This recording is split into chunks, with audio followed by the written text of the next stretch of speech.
Welcome to the Do Zone, where entrepreneurs go to get things done. I'm your host, Josh Thomas. You can find me on all social media at JT Literally. Each week, I bring on experts from a variety of backgrounds to share their secrets on how to optimize performance so you can take massive action and crush your goals. Speaking of optimizing performance, we now have trained AI assistants to help you close more deals, reduce labor costs up to 90%, and free up your time for higher value tasks. To learn more, go to anabots.ai. That's anabots.ai. Today's guest is Dr. James Cima. James Peter Cima has been practicing functional medicine for almost 5 decades. Dr. Cima has written many articles and books for both the professional and for the public. Dr. Cima has lectured extensively throughout his career to both professional and lay people. Topics he is an expert in are health, wellness, nutrition, blood chemistry, evaluating diet, and endocrinology. James, welcome to the Do Zone. Tell us something you believe is the key to getting things done that most people wouldn't think of. For me, I can almost tell you the exact time. It was when I was graduating chiropractic school. There was a quote from Thomas Edison about the doctor of the future. And he said, the doctor of the future will prescribe no medication, but will interest patients in diet, care of the human frame, and the cause and prevention of disease. And from that moment on, that's what I wanted to be. I wanted to be a doctor of the future. Unfortunately, there was no book, there was no course. And I'm literally looking at like just okay, something that's not even real yet. It wasn't even in any part of anybody's imagination. So I said, this is what I'm going to do. This is exactly what it is, the kind of doctor that I really want to be. And I realized that at that moment and this goes for everybody. If you don't have a purpose, and a lot of people talk about purpose like it's like something simple, but if you don't have that real driving force, that purpose, okay, you're not going to go anywhere because that's what's going to keep you going. It's going to keep you going when things are bad. It's going to keep you going when things are good. It's just going to keep you going. And it's kind of fun to get up every day and be happy about what it is that you do. I'm very fortunate because, I treat patients and I work with their overall health. And it's just nice to hear people on a daily basis tell me how happy they are that I'm their doctor. And so that keeps on driving me. But the whole thing was all my purpose. My purpose was to help people as best as I can, to educate them, treat them, teach them, and make sure that they really understand what good health is. And so that this way they can understand it and they can participate and do the things that they need to do. But it was my purpose, my driving force that just keeps me going, Josh. I mean, like you said, I've been doing this for 50 years and I feel just as good today as actually better today because I feel I have better hands, I have better techniques, I have a lot more knowledge, I have a lot more experience. So to me, it's like just getting up every day and helping people. But it was the purpose that really put me on track. And it was Yeah, basically the definition of purpose is a result that's intended or desired. it's I love the quote, and you said Thomas Jefferson, right? No, it was Thomas Edison. Thomas Edison, correct. Thomas Edison, yeah, totally different Thomas. So, what's interesting about that is Thomas Edison was a contemporary of the turn of the century, Right. and the late 1800s, early 1900s, and that was kind of. You can tell me more about the history of medicine, but back in Thomas Jefferson's day, 100 years prior, taking pills wasn't necessarily as popular as it became towards the beginning of the 1900s when we started medicating our Right. problems. And it's almost like it follows this full circle to where he's saying, well, the doctor of the future is not going to give you a pill. The doctor of the future is going to help you build the holistic human. And so, could you speak briefly about kind of this evolution of medicine over the last couple of 100 years where it was very natural, come on, like a natural path, and then it got into pharmaceuticals, and now we're starting to kind of drift away from that a little. Well, the big difference was back in the late 1800s, um, you had people that were talking about the germ theory, and and they were basically saying the germ theory was true, and germs basically cause disease, which they really don't. And at the time, um, it was kind of like getting to a point where people felt like, they wanted more natural remedies. And at the time, there were naturopaths around, and there were just, and doctors of chiropractic were just starting back in 1895. Well, what had happened was, um, actually, the real main person that really pushed medications was, um, trying to think exactly how to put this, but it was Rockefeller. He had, a lot of oil refineries, and a lot of medications at that time were based on oil base. So he started to push the whole, drug situation, where he said, no, it's because of Louis Pasteur decided that the germ theory was the way to go, and germs cause disease. And so they started to create all kinds of medications for diseases. And so, or actually to prevent the disease based on the fact that, you can use medication to kill bacteria or virus, which don't cause disease. Until to this day, people still really believe that that's the premise, and it really isn't, because if bacteria and virus cause disease, we'd all be dead at this point. So no one would be around to disprove the theory. But anyway, Yeah. around the turn of the century, Rockefeller, along with Carnegie, really pushed drugs and medications. And they wound up going to all the different schools out there, the naturopathic schools, the chiropractic schools, and going, look, this is going to be your new curriculum. And if you don't follow this curriculum, we're going to wind up shutting you down, and we're going to wind up giving you no money. And so what they would wind up doing, going to these schools, and if the schools accepted, they put together a group of people that would oversee the program, and it was all medically based at the time. It had nothing to do with, anything to do with vitamins and minerals and anything else like that. So they really kind of pursued that early into the night from the 1900s, and they made it mandatory for certain schools to basically have a certain philosophy and a certain curriculum. And if they deviated from that curriculum, the board would shut them down. So Wow. they wound up doing that through the early 1900s, which wound up shutting down a lot of naturopathic colleges, some chiropractic colleges, and any other medicine that wasn't within the traditional complex of medications, they would shut you down. So they Wow. just took over everything. They took over, and then they took over the schools the same way. You had to teach a certain curriculum a certain way. And And so and what that leads us to now, 100 years later, is what you call the United States of obesity. obesity, correct. And No, so it well, evolved from, oh, well, you yeah. got to take this medicine to, oh, well, you got to eat this food, not that food. Right. And so if you look at it, you have the Food and Drug Administration, which they work hand in hand. It was like back in the early 80s. I started practicing nutrition back in the late 70s. And back around the early 80s, they were linking cholesterol to heart disease. Totally fallacy, totally false. But at the time, I was like, I took it just like everybody else did. And I was saying that, cholesterol is the cause of heart disease, and we have to create some kind of a medication, because through diet, you can't lower the cholesterol. And reasons for that, but they decided to create all these medications, but also change the whole food pyramid.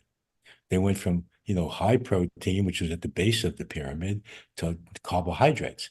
And I said at the time, this is like at 84, 85, I go, people are going to become diabetic. They're going to become obese. And I wrote a book back in 1988, How to Eat More, Lose Weight, and Never Diet Again, because I saw this whole epidemic coming. I saw it happen. And it was like, and then you realize, like, even with diabetes today, it's all because of diet. I talk to patients all the time. I do blood chemistry work on lots of patients, and most of the time, most people are protein deficient. And it's because of they've just been brainwashed. Like, stay away from fat. Fat's no good, but protein's always found with fat in nature. So it's kind of like, if you stay away from fat, you stay away from protein, which is the major building blocks of your body.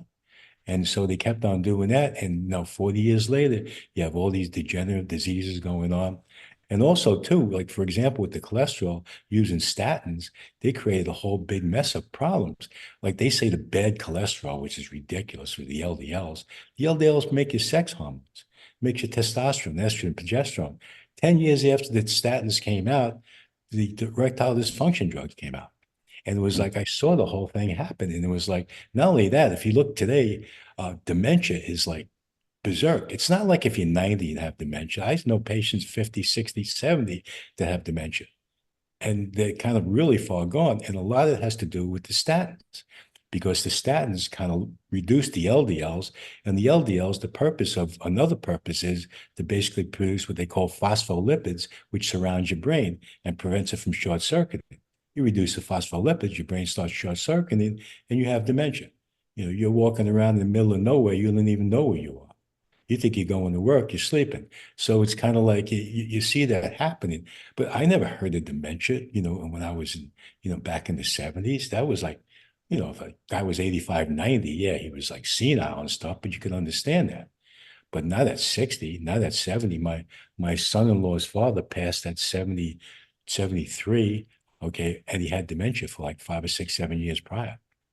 So it's like I see all these things happen, and it's really pathetic. It's fascinating to me that you wrote a book in the 80s that basically solves the mystery of how to not be, fat, lazy bum. But Exactly. we've spent 35 years since then trying to sell this solution and that solution for a problem that is like this is settled science. Eat a high protein diet, whether you're vegan or not or whatever. We won't get Yeah, into that, exactly. but No, your body requires certain things, and you're either going to give it those things or you're not.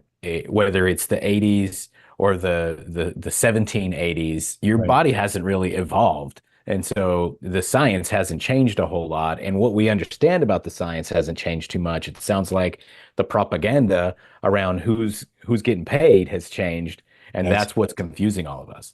Yeah, that's the because and again, you hit the nail on the head. You put on the TV, everybody has like a supplement or a vitamin or this or that. Basically it'll grow hair in a cue ball or whatever. And it's like it's not that easy. It's not that simple. But to some degree, it's like if you just do the basic 20% of what you need to get 80% of the results, that's perfectly the way to do it. I explain to patients, I say, listen, I know supplements are important, and I'm not saying that they're not because the foods today are not as, grown the way they were 60, 70, 80 years ago. I was an agricultural major too when I was in college, pre-vet. So I saw they were feeding animals better than they were feeding humans back then. And the food was pretty good back then. But, when you were in animal husbandry, you had to learn how to feed cattle and animals so that this way, when you brought them to slaughter, you would get the highest amount of money. And because the animals were nice and healthy, none of them died, and that's the way it was. So they really spent a lot of time on nutrition with animals. And I'm like, how come they're not doing that with humans? And so as like you said, all the propaganda, all the commercials on TV, every other commercial is a drug commercial. And I never, back in the 70s and the 80s, I said they would never put drugs on TV, traditional pharmaceutical grade drugs, because they would have to tell people what they call the side effects. Not side effects, they're causing diseases. You can't have symptoms without creating a disease. And sure enough, back in the late 80s, there's only two countries in the world, us and Australia, I think, are the only ones that allow pharmaceutical drugs to be shown in commercials on TV. And that's because we have such a powerful AMA, and all the pharmaceutical companies pretty much run, even though your news networks, a lot of the pharmaceutical companies own them. So they kind of like they can portray and put whatever they want. They put these medications on there, and you see people dancing, and in the background they're saying it can cause suicide, it can Yeah. cause You depression. could you could drop dead. Your brain Yeah, could melt out of exactly. your ear. Yeah. Yeah, I'll do. I mean, I'm listening to this stuff, and half the commercials, time it. In the 1 minute commercial, 30 seconds is the background. They're Yeah. either listening or talking about again, the side effects, it's really the diseases that it's causing. And you can wind up dying from the medication that they're given. With natural nutritional support, you're not going to kill anybody. It's just not going to happen because you're dealing with whole foods, natural foods, and supplements. Yeah, they might maybe feel a little bit like have an upset stomach every now and then, but they're not going to die. And, Yeah. and So you know, well, just as we're about to wrap up here, can you tell us a couple of highlights from your book, How to Eat More, Lose Weight, Never Diet Again? What would you say are, one or two just kind of key takeaways that somebody might take right now? And obviously, if assuming you have average health, you don't have any diseases or ailments or disorders, what are some just kind of high level takeaways that somebody could start focusing on right now to turn their health around? Yeah, this is a real key because I ask this to people, just lay people and doctors as well. There's three primary causes of disease. That's it. You're from cancer to a hangnail. It doesn't matter. Just three primary causes. And it's if you look at it as a triangle, you have three sides, and each side is equal, especially an equilateral triangle. So on one side is what they call chemical. There's a chemical side to health. That's nutrition. We have a science called chemistry. We have a physical side to health. Okay. And that's backed by physics. And so each one is a 33 and a third percent. And the bottom of the triune, if you want to call it that, is the mental emotion aspect of health. And so if you're going to look at your health problems or anything that you're concerned about, because I'll have patients come in and go, I got this real bad back pain, doc, and I've been taking these supplements, I've been doing this, but it's not going away. Well, if it's a physical problem, if they've got an injury, you can't treat it with a chemical. It's like trying to, work on the stove when the refrigerator is broken. You're not going to get any.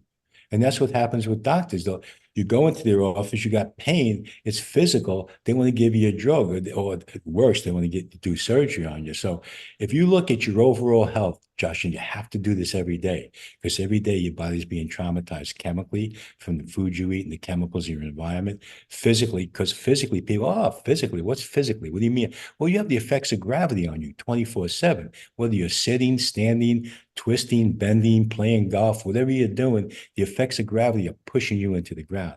So your body physically gets traumatized and damaged over time. And especially if you have additional weight problems. So you have to look at the body physically yourself. You can look in the mirror and look at yourself and say, do I like what I see or do I not like what I see? And the same thing, and then how I feel. And the same thing mentally, emotionally. I see people with nutrition, they get so stressed out of a nutrition drive. You go out to dinner with them, it's like, well, where'd you get that food? What was that? What was this? Where did you get that from? Is that in my diet? I'm not sure. By the time if these people are finished talking about their nutrition and they're all their complaints and all their confusion, it's like they're just eating themselves to death internally, mentally, emotionally. They're Yeah, stressing themselves out. And that's even worse than eating crap. So it's what you feed in your mind too. And that's why when we're talking about purpose, it's like, purpose is a result or that's intended to desire. And that's what you really want. And you really want to like look at life every day to get up and feel like, okay, what am I challenged today? What am I going to tackle today? And I'm going to do it in a good, positive attitude. So I awesome. condition my mind every day. I condition my body every day, and I condition my physical, chemical aspect of my body too from nutrition. Because every day physically, chemically, and mentally, emotionally, my body's being traumatized. And I have to kind of just do all these different things to help improve that. I love the simplicity of that model, and it puts everything into balance there. And so, James, where can we go to learn a little bit more about what you're doing now, what you're focusing on? How can people connect with you?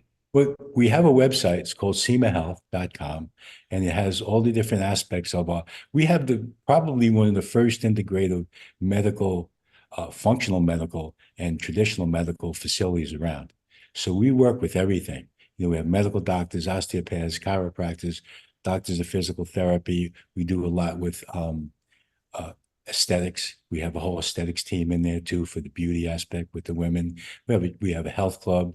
We have, all different kinds of treatment from dry needling to IV therapy. So we kind of like look at everything and try to put everything together with the ability to say to a medical doctor, say, okay, what do you think we should do with this patient, and vice versa. So we have a good communication between the doctors, and so that's pretty much what we have as far as the facility. It's about 6,000 square feet. My daughter and my son are also chiropractic physicians. My son's also a medical doctor, and we have my daughter-in-law works in the facility. My wife works in the facility. It's pretty much a family affair. But we have about 20, 25 staff at this point. And we're starting to put together other programs for other doctors in other areas of Florida at this point. Awesome. Love that. CimaHealth.com. Everybody, Dr. James Cima.